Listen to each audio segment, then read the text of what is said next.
It's Radio Live After Dark. Night Talk with Mitch Harris. 4 minutes away from 10 now. Hi, Paul. Hey, Mitch, how are you? Good. It's Paul Brennan. Now, Paul, we've been talking about this for some time, actually, about bringing our birds home. You've been sort of out there looking for all the last remaining examples of all the Air New Zealand planes, and you've got one. Have you got one like the Erebus plane, Paul? There is one original Air New Zealand DC-10 left on the planet. Yeah. Sister ship of NZP, which was the aircraft that crashed at Erebus, sitting derelict at Havana Airport in Cuba. We're talking to the Cubans about it. I've already had a meeting with the Cuban ambassador. I'm having another meeting with him on the 13th of December.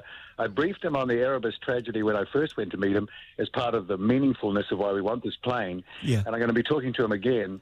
So obviously our campaign, Bring Our Birds Home, has today been thinking with the talk of the anniversary, 38th anniversary, the 40th coming up, and the memorial and all of that, that wouldn't it be fantastic if we could recover this artifact of our history, more than transportation, but social history, and put it in Wanaka, where we have a location now, and build around that some sort of memorial. I think it would be fantastic. So in actual fact, you use the last remaining DC-10 that you can find and make that part of the memorial. Yeah, it is the sister ship. It's an original Air New Zealand DC-10 sister ship. Only a few registration letters separate the two. And obviously from exactly the same era, the two were probably side by side at the gate many times. Yeah. Of course, the aircraft wasn't involved in the disaster. It was operating perfectly at the time.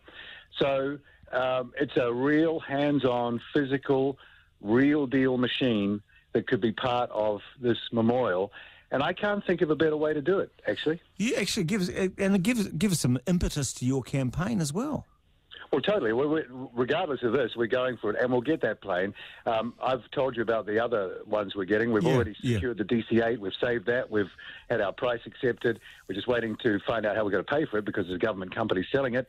But we've got that. We take the smarts of that. We apply it to the DC-10. We have a good relationship with the Cuban government via the ambassador. And by hook or by crook, we will still end up with that aircraft at some point. That's our intention. But it makes sense to think about that as part of a New Zealand-based memorial. And I can't think of a better backdrop. Yeah, it's a great idea. Great idea. Mountainous, similar sort of snow-capped environment. It has a similarity about it. Very peaceful and a great place to tell that part of the story and to remember that horrible day.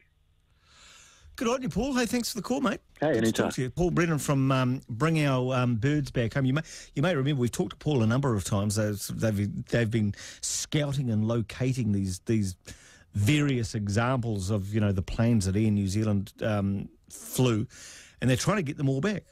And it is actually quite an important. Well, it is an important part of our history. Interesting thing. So good on you. Thanks, Paul.